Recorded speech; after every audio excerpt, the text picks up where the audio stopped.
Hey there, and welcome back to the channel. Today we are on day 5 of Come As You Are, 21 Days Return to Joy. Day 5 is all about surrender. We're going to look at two passages. One of them is in Luke, the one that you're most likely familiar with in the canon. The other one is in the Gospel of Thomas, and Thomas takes it a little bit sharper. We'll just say that.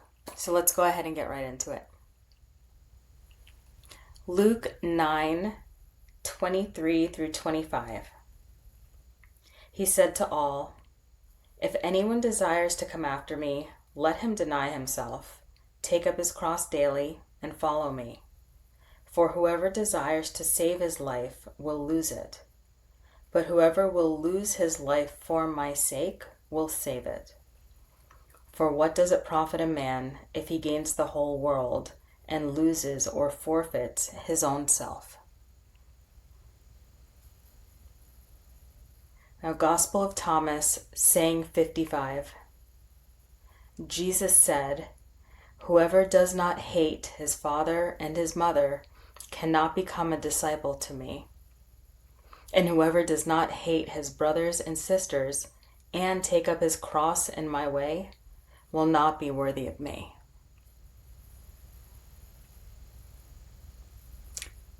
Okay, so let's talk about these verses. Luke. In the Gospel of Luke, we have basically a step-by-step. We have deny yourself, take up your cross, follow me. If you try to save your life, you're going to lose it. But if you lose your life for my sake, you're going to save it. One of the things that we learn in the book of Luke is that this is daily. So this surrender process is something that we do on a continuous basis. And Gospel of Thomas takes it a bit further. And I wrote down radical detachment because that's basically what he's talking about here. When he's saying, hate your mother, hate your father, your brothers and your sisters. Now, first, understand that during that time, that radical detachment was a popular thought with the Cynic philosophers. So the idea was that attachment to people, attachment to property, attachment to social status, these were things that prevented you from having true freedom. So the thought back then was about radical detachment. That is what was taught. So the idea that Thomas here is saying to hate, it's not crazy thought. And I say that because it sounds harsh to me personally. Still, even knowing what I know. And so I just want to say that when it comes to understanding some of the context of how these words were used, because they're not used in the same way that we use them now, which is why I'm sharing that it's not as harsh, even though I'm still taking it that way too. So understand Gospel of Thomas, radical detachment, because attachment to anything took you away from true freedom. And in order to really take up your cross and follow Jesus, you had to be detached. And so I think that when we put these two together, or at least what I gather when I put these two together, is that where Luke tells us the steps, the Gospel of Thomas, when Luke talks about deny, the Gospel of Thomas tells us what we need to deny.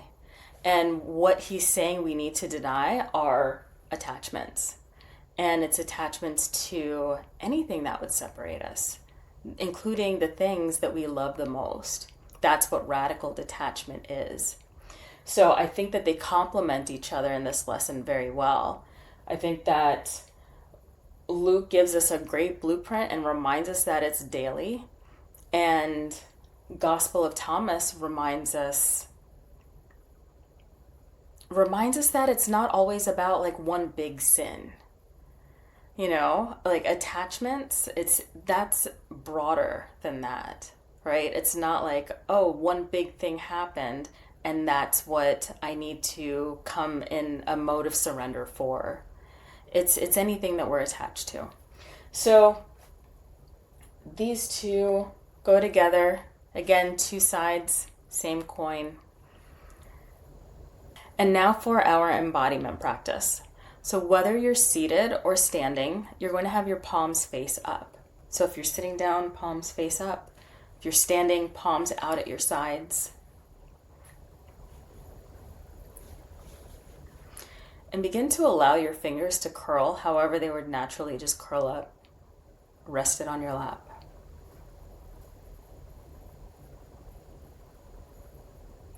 Now take a slow, deep breath in through your nose. And as you breathe in, notice if there's anything that you've been holding onto a little bit too tightly.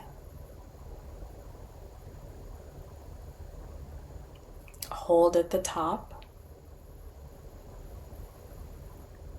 And slowly exhale, letting your fingers straighten, symbolizing releasing, letting go, even a little bit in this moment.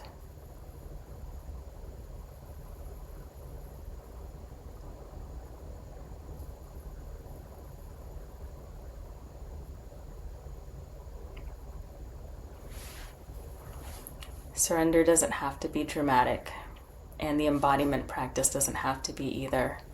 However you symbolize to yourself that you're ready to release the reins, to let go, to trust a little more. However works best for you, do that.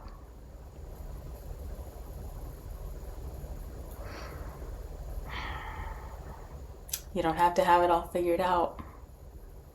Letting go is enough. A little bit of letting go. Thank you for watching. I'll see you on day 6.